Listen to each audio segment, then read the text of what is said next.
तो यार आज की स्टोरी है द मिडनाइट विजिटर। कहानी एक ऐसे जासूस की जिसका नाम होता है ऑजबल, और साथ ही साथ इस कहानी में एक नया यंग राइटर जिसका नाम होता है फाउलर। और जो तीसरा कैरेक्टर है इस स्टोरी का, उसे अभी के लिए हम अनजान गुमनाम रखते हैं। बात करते हैं पहले इन दोनों कैरेक्टर्स के बारे में, ऑजबल एंड फाउलर। जैसे मैंने बताया, ऑजबल एक सीक्रेट एजेंट। अब जब कभी जासूस या सीक्रेट एजेंट का बात होता है ना, तो दिमाग में तो ऐसा ही आता है कि कोई बहुत ही खतरनाक बंदा होगा जिसके लिए लड़कियां यार नशे नशे काटने को तैयार है। भैया चारों ओर गोलियां चल रहा है, दुनिया बचा रहा है, भाई सब क्या कर दे रहा है। अब यही सारे एक्सपेक्टेशन लेके आया था हमारा फाउलर भाई, जो कि एक मैंने बताया राइटर था, एक रोमांटिक राइटर। नौजवान था तो उसे एक्सपीरियंस का तलाश था, एडवेंचर करना था उसे, थोड़ा उसे जानना था कि सीक्रेट एजेंट्स का लाइफ कैसा होता है। बट कहानियों से बिल्कुल अलग हमारा सीक्रेट एजेंट ऑजबल। खतरनाक तो छोड़ो, बनवारी वाला अंकल लग रहा था। वो छोटा मोटा लेजी इंसान दिख रहा था। ऐसा तो माना ही जाता है कि एक सीक्रेट एजेंट अलग अलग लैंग्वेजेस को आसानी से कम्युनिकेट कर सकता है, जबकि वो मुश्किल से फ्रेंच और जर्मन बोल लेता था। बट उसके उस बोलने के तरीके में भी अमेरिकन टोन आता था। वो 20 सालों से पेरिस पे रहता है, बट अभी भी उसका जो टोन है, बात करने का जो लहजा है ना, वो अमेरिकन है। जब वो बोस्टन से पेरिस आया था, बंदा तो 20 साल से पेरिस पे, बट अभी भी वही सब देसी है फुल। अमेरिका माता की जय। क्या बात है, हमारा भाई भी देसी निकला। खैर, स्टोरी में आगे बढ़ने से पहले मैं हूं तुम लोगों का दोस्त और होस्ट भी निकल चुका हूं स्टोरी टेलर बनने की जर्नी पे। एक्सपर्ट नहीं हूं, बट हाँ वो चीजें करने का ट्राई कर रहा हूं जिससे मुझे अच्छा फील हो और तुम लोगों को ये स्टोरी मरते दम तक याद रहे। तो भाई को थोड़ा सपोर्ट करना और करते हैं वीडियो को स्टार्ट। तो हमारी इस कहानी का शुरुआत एक ऐसे सीन के साथ होता है जहाँ पे जो हमारा राइटर फाउलर था ना, वो पीछे पीछे चल रहा था हमारे सीक्रेट एजेंट ऑजबल का। एक बहुत ही ज्यादा पुराना फ्रेंच होटल का कॉरिडोर से वो दोनों अपने रूम की ओर जा रहे थे। वो होटल इतना पुराना था कि उस कॉरिडोर के आसपास का लाइट तक नहीं चल रहा था ठीक से, अंधेरा ही अंधेरा था चारों ओर। और जो हमारे सीक्रेट एजेंट ऑजबल का रूम था, वो उस बिल्डिंग के 6th फ्लोर पे, यानी सबसे जो टॉप फ्लोर था वहां पे था। अब ये जो सिचुएशन था, इसे देख के हमारा राइटर फाउलर बहुत ही डिसअपॉइंटेड था। वो एक ऐसे एक्सपेक्टेशन के साथ आया था कि भाई साहब बहुत खतरनाक एजेंट होगा और बढ़िया बढ़िया जगह भी होगा, हाई फाई होटल्स होगा। बट जैसा उसने एक्सपेक्टेशन रखा था वैसा कुछ भी नहीं है। ना वो जगह ऐसा है, ना वो एजेंट ऐसा है। हमारे भाई के सपने तो चूर चूर हो चुके थे। मेरा तो इतना लाइफ खराब हो गया है, इतना लाइफ खराब हो गया है मेरा। और हमारे राइटर फाउलर साहब का ऐसा लटका मुंह देखकर हमारा एजेंट ऑजबल समझ जाता है कि भाई साहब तो बहुत ज्यादा डिसअपॉइंटेड है। वो कह पड़ता है, तुम इतना डिसअपॉइंटेड इसलिए हो क्योंकि तुम्हें बताया गया हुआ कि मैं एक सीक्रेट एजेंट स्पाई हूँ, जैसा मूवीज में दिखाया जाता है, स्टोरीज में बताया जाता है। तुम शायद इसीलिए मुझसे मिलना चाहते थे क्योंकि तुम एक यंग रोमांटिक राइटर हो जो सोच रहा था शायद मैं अलग अलग थ्रिलिंग एडवेंचर्स में इन्वॉल्व होऊंगा, गन फाइट होगा मेरे आसपास। मतलब भाई साहब जितना एडवेंचर हो सकता है उतना एडवेंचर मैं करूंगा और ये सारी चीजें तुम एक्सपीरियंस करोगे। बट एक्सपेक्टेशन से हटकर हो कुछ और ही रहा है। तुमने अपना बहुत ही बेकार सा इवनिंग फ्रांस के म्यूजिक हॉल में बिताया, वो भी एक मोटे भद्दे से इंसान के साथ, जो कि एक ऐसा एजेंट है जिससे सीक्रेट मैसेजेस भी कोई काली आंखों वाली सुंदर नैनो वाली लड़कियां डिलीवर नहीं कर रही है। डांस आगे पीछे नहीं चल रहा है, इधर एक नॉर्मल सा फोन कॉल आ रहा है एंड बताया जा रहा है कि जो भी मैसेज होगा वो ऐसे ऐसे आपको मिल जाएगा। ये सारी चीजें देख के आई गेस तुम काफी ज्यादा बोर हो चुके होंगे। ये बोल के हमारा एजेंट ऑजबल स्माइल करता है। नहीं भाई देखो, सच तो था, हमारे भाई राइटर साहब के ख्वाब अलग थे। वो इस उम्मीद से बैठा हुआ था कि भाई साहब एक ऐसा एजेंट से मुलाकात होगा ना जो भाई साहब एडवेंचर कर रहा होगा, अपनी जिंदगी के मजे ले रहा होगा। बट उसका पाला एक ऐसे एजेंट से पड़ा था कि देख के नहीं लग रहा था कि जिंदगी में उसके कुछ एक्साइटिंग भी होता होगा। मेरा तो इतना लाइफ खराब। स्टोरी अभी खत्म नहीं हुआ है, देखते आगे कुछ एक्साइटिंग चीज होता है नहीं होता है हमारे एजेंट साहब के साथ और हमारे राइटर साहब के साथ। तो अब हमारा एजेंट ऑजबल दरवाजा खोलता है रूम का अपने एंड राइटर साहब को कहता है, चलिए आप गेस्ट है तो आप ही पहले एंटर करिए घर के अंदर। और एजेंट ऑजबल ये भी कहता है, मेरे प्यारे दोस्त तुम ज्यादा परेशान मत हो, आई नो तुम बोरिंग हो चुके हो, बट कुछ मसाले वाला चीज अभी भी हो सकता है। कुछ ऐसा चीज आने वाला है हमारे पास जिसे देख के शायद तुम्हें थोड़ा एक्साइटिंग फील हो। एक ऐसा पेपर मेरे हाथ आज लगने वाला है जिस पेपर को पाने के लिए कई मैन वुमेन्स ने अपना जान दिया है। ये जो पेपर आने वाला है मेरे पास आज, ये एक समय में आगे जाकर हिस्ट्री बदलने वाला है। मतलब भाई साहब बहुत इंपॉर्टेंट पेपर है, समझ रहे हो बात? ऐसा पेपर जो आगे आने वाले दुनिया का नक्शा बदल सकता है, ऐसा कुछ है। अब ये कहकर दोनों ही ऑजबल और हमारा फाउलर रूम के अंदर एंटर करता है। रूम लॉक करा जाता है एंड लाइट ऑन करा जाता है। और जैसे लाइट ऑन होता है ना भाई साहब, हमारे फाउलर राइटर साहब का एडवेंचर मोड ऑन होता है। अब उसे कुछ ऐसा देखने मिलेगा जिससे उसके अंदर पे वो जो जोश, एनर्जी, वो जो थ्रिल है वो अब आएगा। जैसे रूम के लाइट्स ऑन होते हैं, दरवाजा बंद होता है, दोनों को ही देखने मिलता है एक शख्स जो कि अपने हाथ पे बंदूक लिए उन दोनों की ओर टांगा हुआ है। हमारा एजेंट ऑजबल थोड़ी देर तक टुकुर टुकुर देखता है सिचुएशन को एंड देन बोलता है, मैक्स तुमने तो मुझे चौंका दिया। मुझे तो लगा था कि तुम बर्लिन में हो, तुम यहाँ क्या कर रहे हो मेरे रूम पे? अब सामने जो बंदा बंदूक ताने हुए खड़ा था ना, वो भी एक एजेंट ही था और हमारा एजेंट ऑजिबल उसे अच्छी तरीके से जानता था, इसलिए वो डिटेली कह रहा है कि अरे तुम यहाँ कैसे, तुम तो बर्लिन में थे। अब इस बंदे का नाम है मैक्स, ये हमें ऑजिबल के मुंह से ही पता चला। मैं जो तुम्हें कह रहा था ना स्टार्टिंग में, एक कैरेक्टर जिसके बारे में हमने अभी तक डिस्क्लोज नहीं करा है, वो ये कैरेक्टर है मैक्स। एक पतला दुबला इंसान जो कि बहुत लंबा नहीं है, बट उसका चेहरा देखने में ऐसा है कि फॉक्स की तरह, बहुत ही ज्यादा स्मार्ट, क्लेवर। उसके हाथ में एक बंदूक है जिससे वो हमारे राइटर साहब को और हमारे एजेंट साहब को डरा रहा है। हालांकि उसके बंदूक के अलावा उसके अंदर में ऐसा कुछ भी नहीं है जिससे कोई भी डर जाए। भाई साहब, हमारे मैक्स भाई का ना हुआ है घनघोर बेइज्जती। मतलब क्या एजेंट ऐसा है कि बंदूक के अलावा कुछ डराने जैसे है ही नहीं उसके अंदर।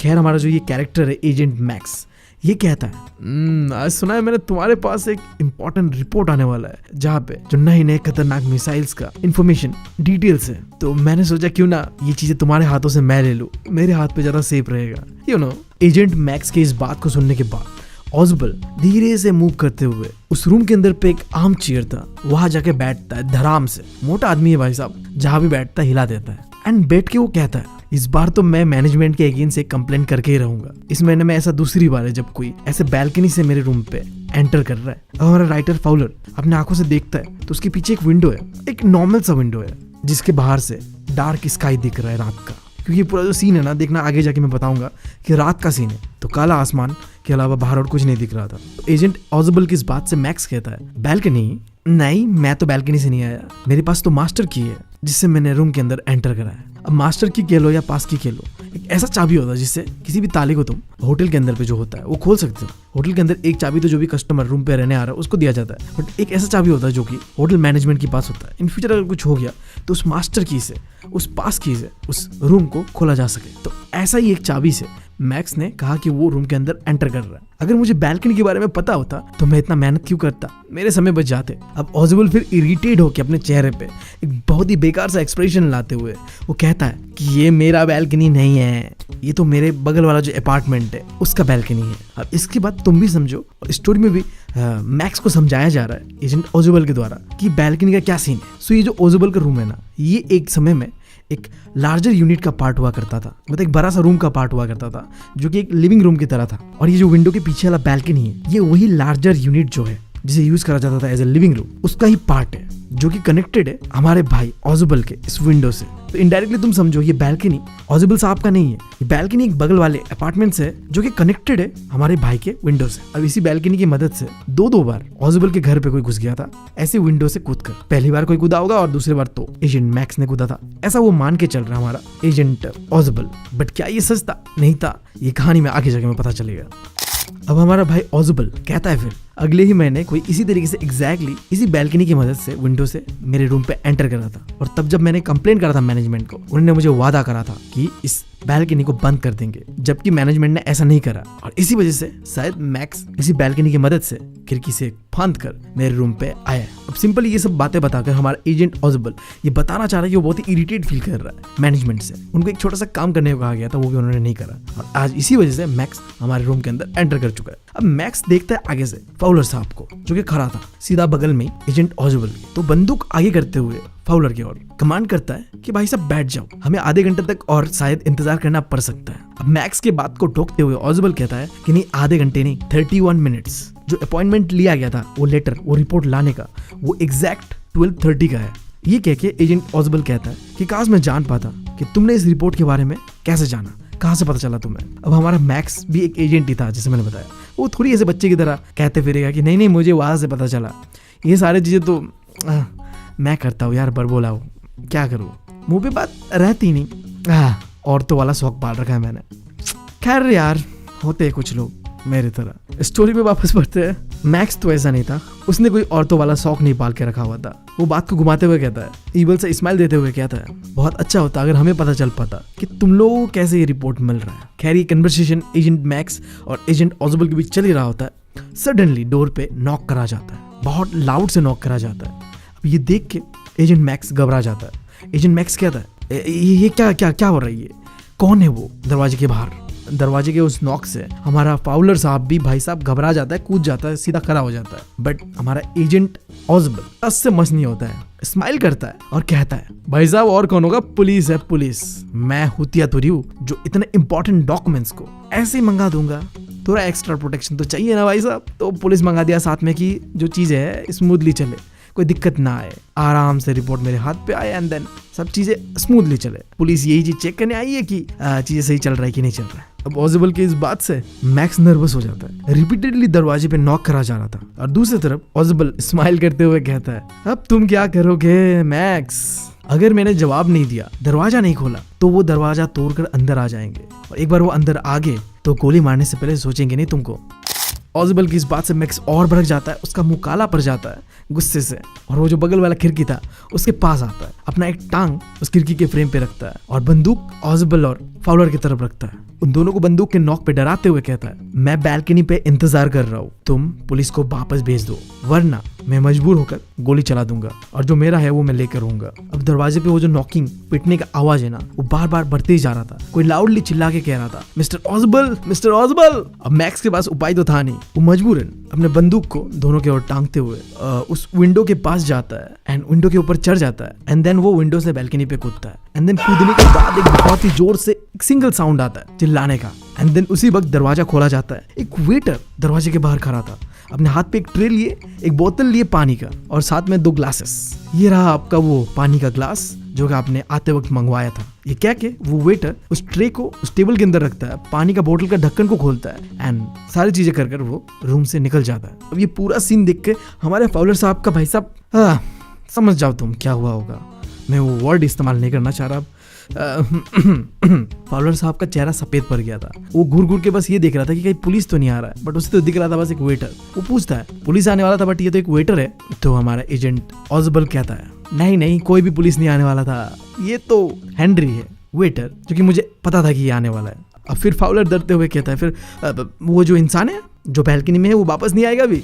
तो एजेंट ऑज़बल कहता है हंसते हुए ना जी वो दोबारा कभी वापस नहीं आएगा माय यंग फ्रेंड, क्योंकि वहाँ कोई बैल्कनी है ही नहीं। अब समझ गए कहानी क्या था भाई साहब, एजेंट मैक्स के साथ हुआ था बहुत बड़ा स्कैम। फाउलर साहब ने कहानी बनाया एक बहुत ही मजा वाला कि एक बैल्कनी है जो इस विंडो से कनेक्टेड है, वो बैल्कनी मेरा नहीं है बगल वाले का है। तुम लॉजिक लगाओ बगल वाले का बैल्कनी मेरे विंडो से क्यों अटैच होगा भाई साहब। बट जल्दबाजी में हमारे मैक्स साहब के पास उतना समय ही नहीं हुआ कि वो देखे और समझे कि ये तो एक ट्रिक है, मुझे हुतिया बनाया जा रहा है। बट जो भी हो अंत में जाके मैक्स साहब हुतिया बनते और जब वो कूदता है उस बैल्कनी से, तो बैल्कनी तो था नहीं, तो सीधा 6 फ्लोर से नीचे गिरता है। और भाई साहब क्या ही गिरता होगा सोचो, 6 फ्लोर से अगर तुम नीचे गिरते हो तो तुम्हारा बचने का चांसेस 0 होता है। तो भाई साहब और क्या है, मैक्स का डी एंड होता है, स्टोरी का डी एंड होता है। हमारे फाउलर साहब को मिलता है एक एडवेंचर थ्रिल और पता चलता है कि भाई साहब हमारा ऑज़बल साहब जो है वो कोई हल्का आदमी नहीं है, मोटा भले ही हो बट दिमाग है भाई के पास। एजेंट ऐसे नहीं बन गया नाम का, हाँ कुछ तो है भाई। मैं उम्मीद है तुम लोगों को समझ आया होगा, काफ़ी छोटा सा स्टोरी है, सिंपल सा स्टोरी है। एक एजेंट जो दिखने में बिल्कुल एजेंट जैसा नहीं दिखता है बट हाँ उसके अंदर पे वो कैरेक्टर्स है। वो कहते हैं ना डायलॉग डोंट जज the book by its cover, वही कहानी है हमारे एजेंट फाउलर साहब के साथ। दिखने में कैसा भी हो भाई साहब बट एजेंट तो है, ये आखिरी में स्टोरी की साबित भी होता है। खैर उम्मीद है तुम लोगों को पसंद आया होगा ये वीडियो। अगर पसंद आया तो भाई को सपोर्ट करना, चैनल को सब्सक्राइब करना, लाइक करना और अपने दोस्तों के साथ शेयर कर देना, क्योंकि ये एनिमेशन बनाने के लिए तुम लोग के लिए मैं बहुत ज्यादा मेहनत कर रहा हूँ। मैं मिलता हूँ तुम लोगों से अगले वीडियो में। जो भी एनिमेशन इस वीडियो में करा गया है वो द सिबलिंग चैनल ने करा है, जो कि मेरा बहन का ही चैनल है, तो जाके तुम सब्सक्राइब कर लेना। एंड मैं मिलता हूँ तुम लोगों से अगले वीडियो में। Thank you, love you all.